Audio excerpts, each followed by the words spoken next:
In this video, I'm going to show you the sand that I use and the process of drying the sand out for lost foam casting. Because in lost foam casting, you need dry sand. So let's get right to it. So just go to your local hardware store and buy a bag of play sand. And when you get the play sand, it is extremely wet. So today we're going to be drying out that sand using my concrete floor in my garage. This is a process that does not happen overnight. It does take a few days.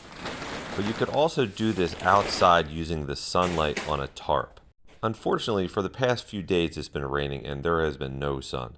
So I am going to do it on the garage using the concrete floor. And you can see here, the sand is saturated with moisture. So we need to get that out. It even sticks to my fingers. You can see that here in the close-up. So I like to spread it out over the floor because, again, the moisture is not going to get sucked out of the sand from the sand that's on the top of the pile. So you really want to get it spread out nice and thin.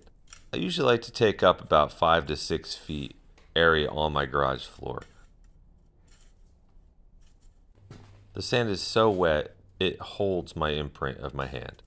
We don't want that. We want loose, dry sand that does not hold any shape whatsoever for lost foam casting.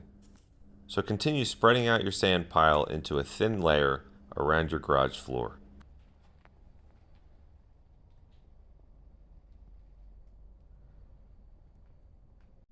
The following day, you can see some of the sand has already started to dry out. The moisture is now gone from the sand. But we really have much more to go. So now you can see as I scrape away the sand, the concrete is now wet. It is sucking out the moisture from the sand. Continue mixing the sand for the next few days to get the moist sand on the bottom so the concrete sucks out that moisture. Alright guys, so we are dry. This sand is completely dry.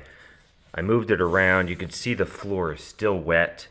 I actually needed to use some of this sand for a cast. I don't know if that's going to be next week or the video has already posted. I'm not really sure. But you can see here there are some pebbles inside of this sand that needs to be removed.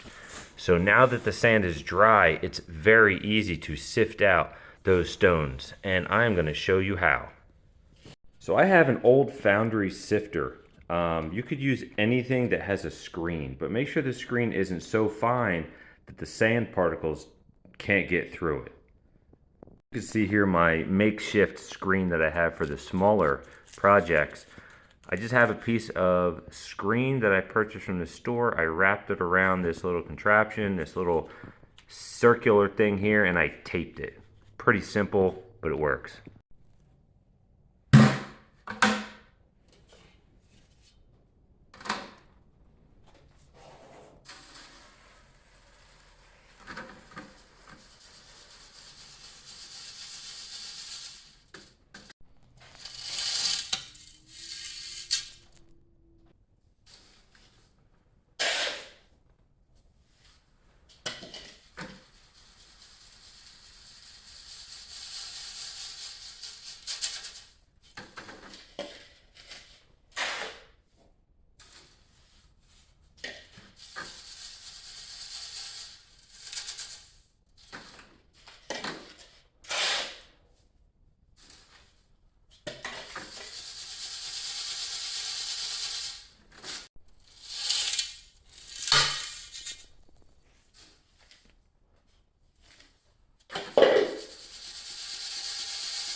All right, so when you're finished sifting, you're gonna have all this clean sifted sand, dry sand for lost foam casting. And again, you're gonna find all these chunks of stone inside that sand that you do not want. So make sure you sift your sand because there are some pretty big stones in here. All right guys, that is it for today's video. This is the sand that I now use for my lost foam casting projects. Lost foam casting is super easy, super simple, super cheap. Buy some cheap sand, sift it out, dry it out, and you're good to go. So guys, if you haven't seen my last video, Make sure you check that one out and stay tuned for my next one because it's going to be super cool. Later.